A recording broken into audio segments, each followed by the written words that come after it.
saying? Y'all can hate on me, but it don't change. Nothing else outside of that changes for me. I'm still Kobe Bryant, the great Kobe Bryant that puts 55 on your head when I want to. I mean, I got you, dog. You can't with X. Never. Ever. He be too, right? No.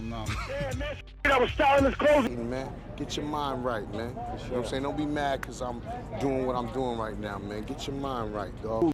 Man, I mean, I know y'all been going back at it for a while. Still, I don't and like, you know, for what it's worth, yo, he need to thank me. He know what I'm talking about. Chicago. Let's just say it like that. Thank me. Ja Rule is out here trying to spin the block on his beef with DMX, and he's saying he was the one standing 10 toes down, while X was the one ducking smoke.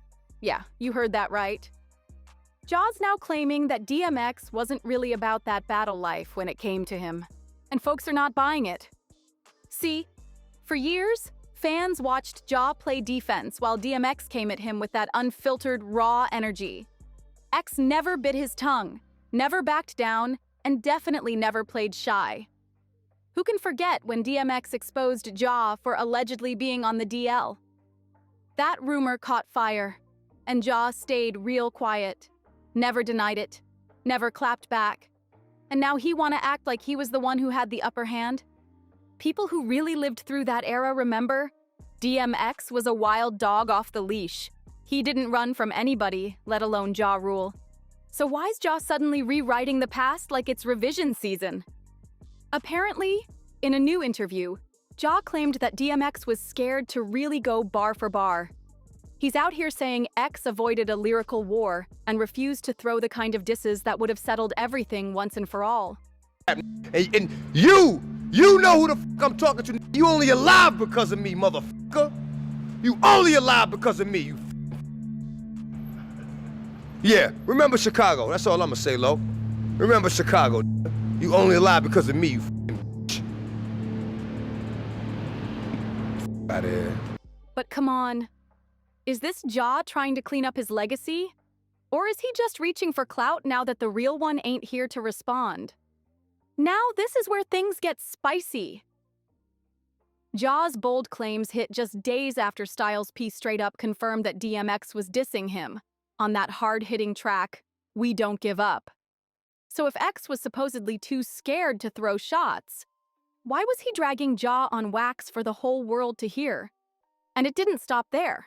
Like that, I don't want to put salt on one or the other and say who backed out first, but I would say neither one of them did the video. I really wanted to get away from them two and show the world that I don't need them two to make hit records. You understand? Like I don't need them two to make myself a success. And I think once that started to come to light, like, yo, he doesn't need these two guys to be a success. DMX took shots outside the booth too, talking wild in interviews, throwing shade without hesitation.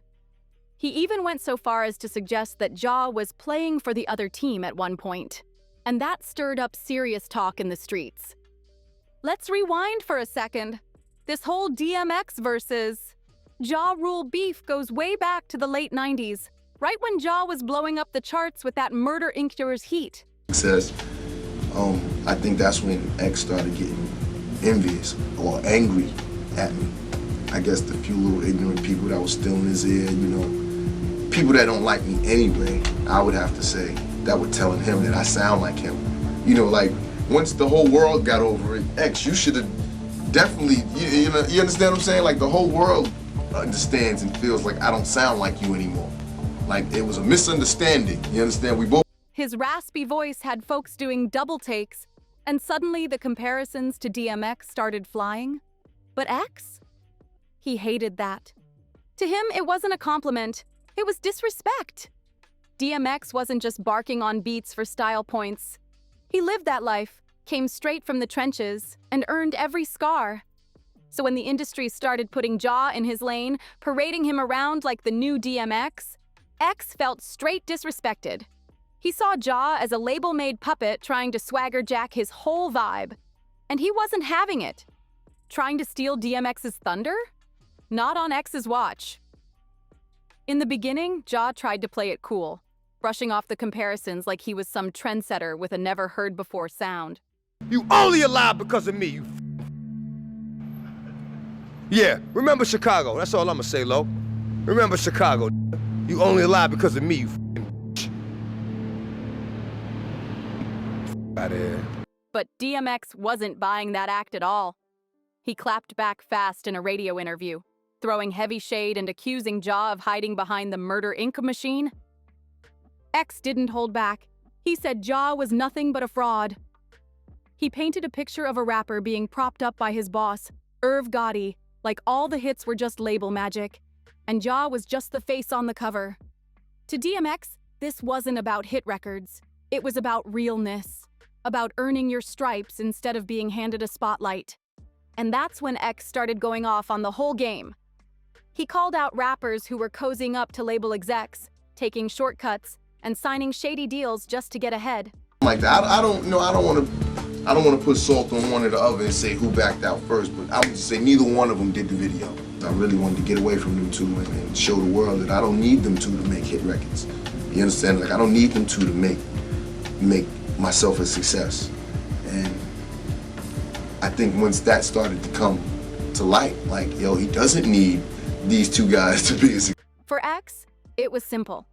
Respect can't be bought, and he had no love for artists who traded their authenticity for favors. Now, peep the timing. Ja Rule had just started popping up at Diddy's events, rubbing shoulders and getting tight with the bad boy circle. At first, nobody thought much of it. But jump ahead to 2022, and boom! Diddy's former bodyguard, Gene Deal, drops a bombshell, saying he once escorted Diddy on something he called a shopping trip. And that's when the whispers started getting real loud. And that so-called shopping trip? Says, I think that's when X started getting envious or angry at me. I guess the few little ignorant people that was still in his ear, you know, people that don't like me anyway, I would have to say, that were telling him that I sound like him. You know, like, once the whole world got over it, X, you should have definitely, you understand what I'm saying? Like, the whole world understands and feels like I don't sound like you anymore. Like, it was a misunderstanding, you understand? We both... Gene Deal didn't spell it all out, but he left just enough clues to get people talking. And once the internet catches wind, it runs. Fans started digging into Ja Rule's ties to Diddy, questioning what really went down behind the scenes, and whether Ja was just chasing power by any means necessary. You know what I'm saying? Y'all can hate on me, but it don't change. Nothing else outside of that changes for me. I'm still Kobe Bryant, the great Kobe Bryant that puts 55 on your head when I want to. It ain't just about music deals anymore. It's about the company you keep. People started side-eyeing Ja, wondering if his sudden rise had more to do with backdoor politics than bars. And every time Ja popped up at another A-list party or industry event, the speculation got louder. Meanwhile, DMX kept his distance from all that flashy industry life. He stayed raw, unfiltered, and surrounded by real ones. That's why fans respected him. He didn't play the game, he broke it. So watching Ja play dress-up in shiny suits and VIP sections only made the beef cut deeper. I got you, dog. You can't with X. Never. Ever. At this point, it wasn't just rap beef. It was a full-blown clash of codes. DMX stood for loyalty, street roots, and keeping it solid. Ja, folks were starting to think he stood for whatever would get him the next feature, the next cosign, the next boost to stay in the spotlight. But things didn't stop there, because behind the scenes, more cracks were showing in Ja's image. Industry insiders started whispering that Ja wasn't just rubbing shoulders with power players, he was playing by their rules. Too, right? No. Yeah, man, I was styling his clothes. Word started spreading that he was switching up, losing that street edge that first got him noticed. And while Ja was busy trying to climb the industry ladder, DMX was calling it out live and direct. He said too many rappers were selling out their roots just to stay hot. "Ain't no loyalty in that," he told one interviewer, practically naming names without needing to. What made it even messier? Around the same time, Ja's music started to shift. Less grit, more gloss, more club tracks, fewer bars. That gritty sound that once made people compare him to DMX? It was fading and fast. Some fans started saying Ja wasn't evolving, he was conforming. Man, get your mind right, man. You know what I'm saying? Don't be mad because I'm doing what I'm doing right now, man. Get your mind right, dog. DMX took that as proof. To him, Ja wasn't just biting his style anymore, he was watering it down. That's why X never gave him props, never let up, never made peace. To DMX, once you stop keeping it real, you've already lost the battle, no matter how many charts you top. And while Ja Rule kept trying to stay shiny in the spotlight, the streets weren't impressed. People started talking, saying he was all image now, no substance. Meanwhile, DMX's rep only got stronger. He didn't need flashy videos or chart-friendly hooks. His pain, his struggle, his truth, that's what kept fans locked in. Man, I mean, I know y'all been going back at it for a while. Still, I don't son. And like, you know, for what it's worth, yo, he needed to thank me. He know what I'm talking about. Chicago. Let's just say it like that. Thank me. By the early 2000s, the gap between them was crystal clear. Ja was rocking stages with pop features and glossy videos, while X was dropping raw, soul-piercing verses that hit different. You could feel the difference. One was polished, the other was real. And then came the final nail. When X and 50 Cent linked up, it was clear Ja had enemies on all sides. 50 went at Ja full force, and instead of standing his ground, Ja started fading. No diss tracks that hit hard, no clapbacks that shook the game.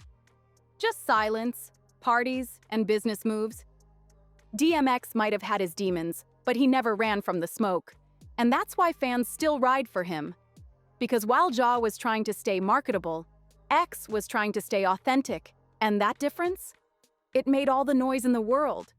Now, this wasn't just any wild night in Atlanta. Gene Deal called it a shopping spree, but not the kind you hit the mall for. According to him, Diddy rolled through to scoop up some adult toys. And later, that same day, he jetted off to North Carolina, where things allegedly got real messy in a hotel room, with Ja Rule right in the mix. But Gene wasn't the only one with tea. Jaguar Wright came swinging too. She blasted Ja publicly, accusing him of straight-up disrespecting his own wife. But it didn't stop there. Jaguar claimed Ja was messing around not just with Diddy, but also with his cellmate during his 2-year prison bid for tax evasion. And according to her, that connection with Diddy didn't start after the jail time. It was already in motion before Ja even got locked up. She made it sound like it wasn't some one-off scandal. It was ongoing. But what really turned heads?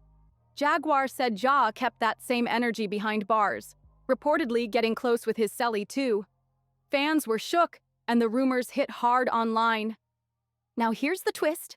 Instead of shutting all that down, Ja popped up on Piers Morgan Uncensored, and when Piers asked him directly about all those claims flying around Diddy, Ja looked shook. No straight answers, no firm denials, just vague words and awkward laughs. He brushed it all off like it was just bad timing. But that silence? It spoke volumes. Ja could have shut all this Diddy talk down long before stepping into that Piers Morgan interview. But instead, he went on record wishing Diddy good luck with those so-called unfortunate circumstances. That alone had fans raising eyebrows. Now people are wondering, is Ja staying quiet because Diddy's holding on to something? Maybe some tapes, receipts, things Ja definitely wouldn't want hitting the streets. So what's all this drama with Diddy got to do with Ja claiming DMX was the one running scared? Everything. Ja's out here trying to flip the script, acting like X dodged him. But when you look at the timeline, the facts don't line up. DMX was calling Ja out publicly, throwing jabs on the radio, and never backing down. Meanwhile, Ja's personal life? Wrapped in layers of messy rumors and quiet moves that got folks talking more than ever. Now he's trying to rewrite the past, like nobody remembers what really went down. But the fans who lived through it? They remember exactly who kept it real. And spoiler alert, it wasn't Ja. But I want to hear what you think. Is Ja just trying to save face? Or is there a piece of truth in all his claims? And with everything swirling around Ja and Diddy, You think DMX knew the real story behind the scenes? Drop your thoughts in the comments, smash that like button, hit subscribe, and don't forget to share this with someone who needs to hear it. Catch you in the next one.